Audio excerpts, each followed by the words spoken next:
Politics is a very interesting game. On Tuesday, the 23rd day of February, 2021, will be remembered in this country. The Super Tuesday. On that day, the larger Mount Kenya region, the entire Mount Kenya region, voted yes to the Building Bridges Initiative Bill. Most Kenyans had expected Mount Kenya region to stand with President Uhuru Kenyatta, but not to the extent they proved. Murang'a County, for example, which was perceived to be the stronghold of Tanga Tanga, voted yes to the bill. And not just yes, the entire county assembly voted yes. Not even a single MCA from Murang'a County voted no. Central Kenya has around 550 MCAs. All these MCAs, apart from 4, voted yes to the bill. The assumption outside there has been that William Samoei Ruto is controlling majority of these MCAs. As a matter of fact, William Ruto has always attended functions accompanied by some of these MCAs, and some of these MCAs have always promised him that they are going to shoot down this particular bill. So on 28th of January, President Uhuru Kenyatta landed at the Sagana State Lodge for a 4-day meeting. And the agenda was largely on the Building Bridges Initiative process. Unknown to many Kenyans, the president was laying an elaborate plan to embarrass his deputy. Then after that, the voting began. So Siaya County voted yes, Kisumu followed, and then Homa Bay followed. And once those 3 counties voted yes, there was this narrative that the BBI was basically a Luo affair. And then came the Baringo, which voted no. Then I think West Pokot and Busia followed. Unknown to Kenyans, President Uhuru Kenyatta had prepared the ground for his team. So they chose a date, 23rd of February, the Super Tuesday. And on that day, William Samoei Ruto was really embarrassed. I know his team might not accept, but the fact of the matter is that they were embarrassed. So in this video today, I want us to look at the 6 or 7 political lessons which President Uhuru Kenyatta taught William Samoei Ruto during this BBI bill and the campaigns. But before we do that, if you're watching this video for the first time, please take a second or 2 and click the subscribe button so that next time we produce a video like this, YouTube will automatically notify you. Now let us go straight to the point. The first lesson which Uhuru has taught William Samoei Ruto is that in politics, you must take a clear stand. Now, what was William Ruto's stand on the Building Bridges Initiative process? His stand was not very clear. At one point, he was supporting. At one point, he was not supporting, based on where he was. Uhuru Kenyatta went to Sagana and told his people that my stand on BBI is that I want a yes vote. William Ruto was going down there on the BBI, then hiding behind Raila Odinga. His troops, instead of opposing this thing directly, they were hiding behind Raila Odinga.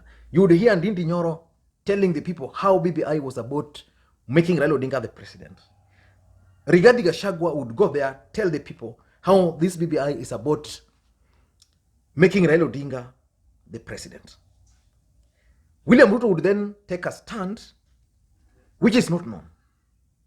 So the first lesson you must learn from Uhuru Kenyatta is that you must take a stand.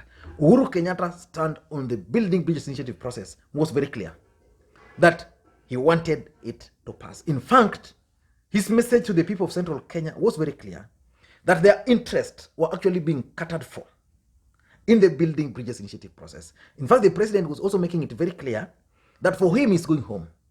So he doesn't have any other interest. And Raila Odinga has not told him to support him. So the first thing is take a clear stand. Number two is that politics is local. William Ruto failed to understand the people of the larger Mount Kenya region. These are people who have always enjoyed power. Even if William Ruto were to become the president today, they're not even sure whether he's going to treat them well or whether he's going to treat them bad.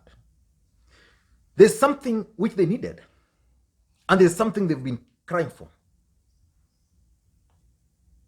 Numbers. That resource allocation should be based on numbers, on population. So they came up, William Ruto's team came up with 1 man, 1 vote, 1 shilling. And the guy who was very clear on that was Girathi Gachagua and Moses Kuria. Even Kimani Ichung'wah at some point was very clear on 1 man, 1 shilling, 1 vote.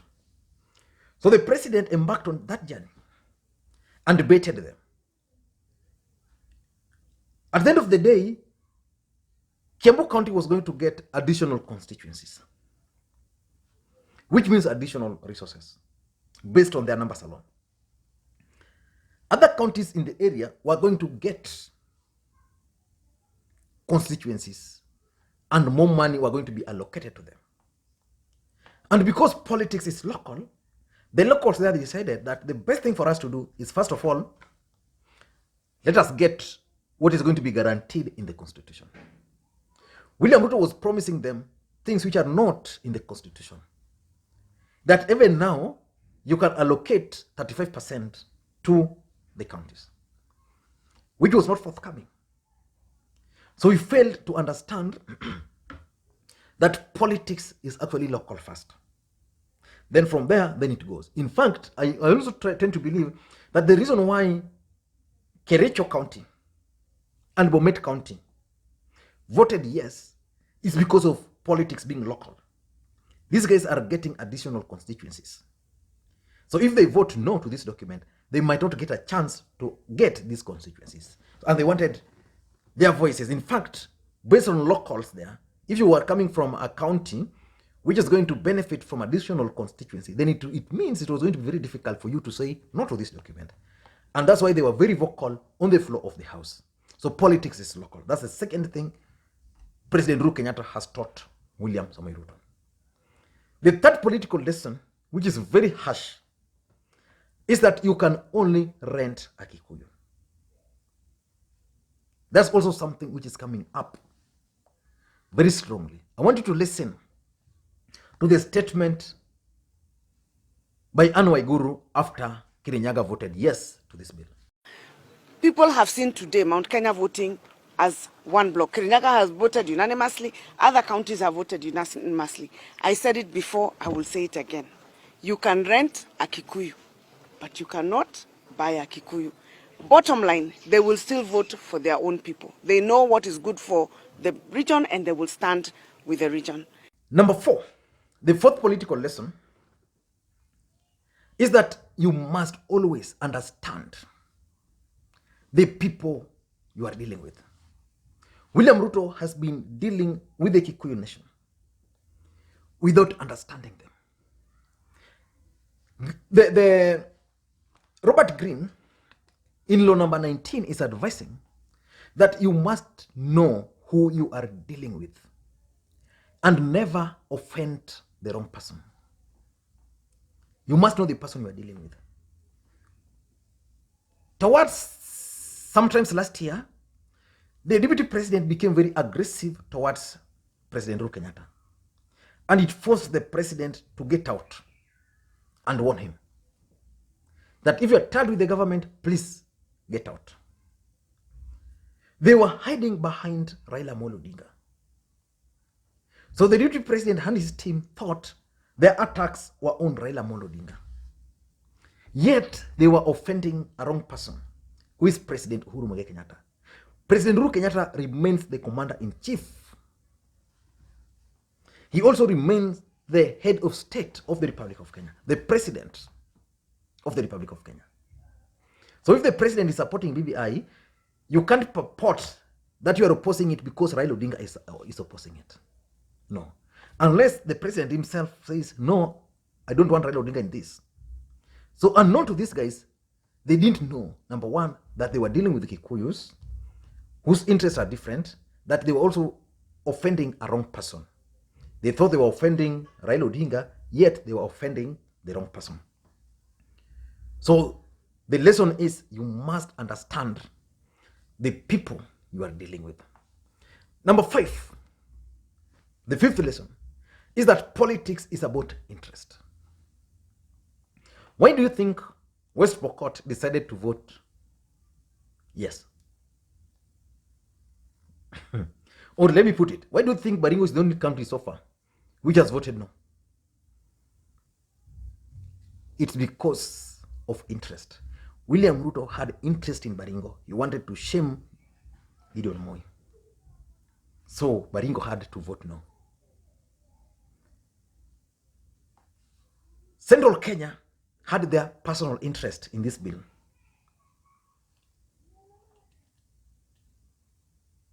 Resource allocation based on population. And it was given to them. So there was no way they were going to leave it because William Ruto wants to become the president of the Republic of Kenya. So William Ruto ought to have read the interests of the larger Mount Kenya region, then even attempt to appease them. Remember, even during the revenue allocation, William Ruto never sided with the Kikuyus. He took a middle ground. Win wins, you lose, somewhere there. And you know, these guys are taking note. The 6th lesson is that politics is about strategy. It's not about noise. It's not about the number of trips you make. Uhuru Kenyatta just went to Sagana once for 4 days. But he met the MCS once, and it was a done deal. Then President Uhuru Kenyatta also realized that the MCS needed car grants because they've been demanding from 2014. So he granted them car grants. And then he also realized that most MCs are actually working at the pleasure of their governor.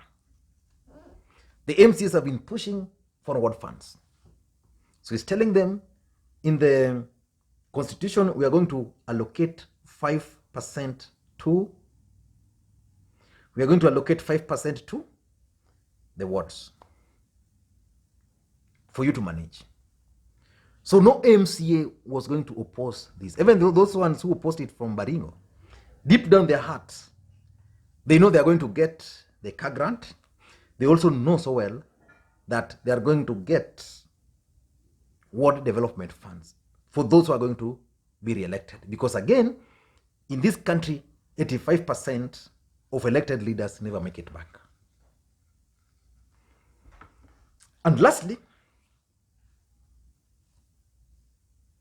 the 7th lesson is that enter into any political move or action with boldness. There's something about President Uhuru Kenyatta. If the president is not sure, you will not see him make a move. In fact, at some point, people were believing that the president was sabotaging the Building Bridges Initiative process. Unknown to most Kenyans, and I remember opining on this platform, unknown to most Kenyans, the president by that time was not sure of the outcome. So he delayed the process. Even remember, after the Bomas one, there was some delays. He has access to intelligence. So he's following the 48 laws of power, law number 28, which states very clearly that if you are not sure, do not attempt. Only attempt if you are sure. And I want to pose a simple question to you guys here. Is there any political move which the president has ever entered against his deputy without any success? Start with the parliament, Jubilee Party, now county assemblies. Is there any political war he has ever ventured in against its deputy and failed? Zero. So those are some of the 7 lessons which the president has taught his deputy. If you're watching this video for the first time, please take a second or two and click subscribe button. Otherwise, enjoy your day. Don't forget to give the video thumbs up. Bye-bye.